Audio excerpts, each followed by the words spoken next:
এই বছর বন্যা হওয়ার কারণে আমাদের গবাদি পশুর প্রচুর পরিমাণে খাদ্য সংকট দেখা দিয়েছে। তাই আমরা গবাদি পশুর খাদ্য সংকট যাতে কিছুটা কমে এবং আমাদের খাদ্য খরচ কমানোর জন্য আমরা দেখো কিভাবে জলজ কলমিলতা কেটে এগুলো গরুকে খাওয়াচ্ছি।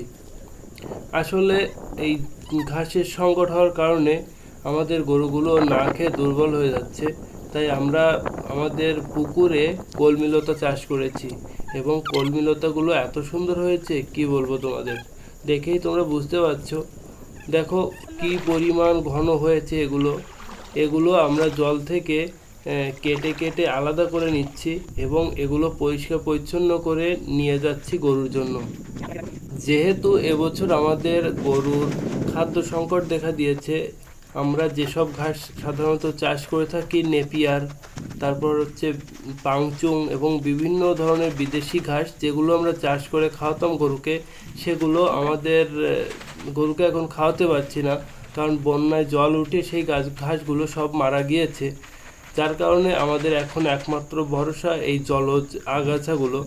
এই কলমিলতাগুলো জলে খুব ভালো হয়।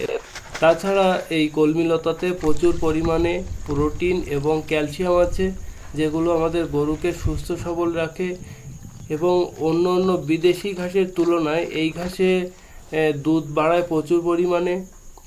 যারা গ্রাম অঞ্চলে গরু পালন করে থাকো তোমরা অবশ্যই এই ঘাস সঙ্গে মোটামুটি পরিচিত আছো, কারণ গ্রাম অঞ্চলের সবাই এই ঘাসগুলোকে চিনে। এগুলো কলমি শাক বলা হয় এগুলোকে।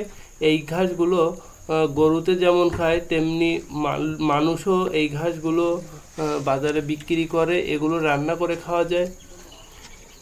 দেখো আমার মা কত সুন্দর করে ঘাসগুলো কেটে দিচ্ছে, এগুলো শিকড় সহ গরুকে খাওয়াবো। এই ঘাসটার কোনো কিছুই বাদ যায় না এবং এটা প্রচুর পরিমাণে পুষ্টি সমৃদ্ধ একটি খাবার।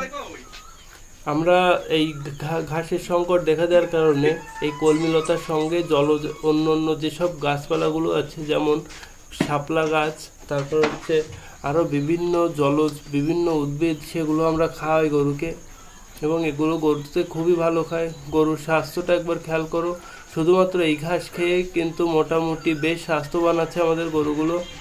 এবং এই ঘাসগুলো এত নরম যে এগুলো গরু খুবই পছন্দ করে। ভিডিওটি ভালো লাগলে অবশ্যই একটা লাইক, কমেন্ট, শেয়ার করবে। সকলকে ধন্যবাদ।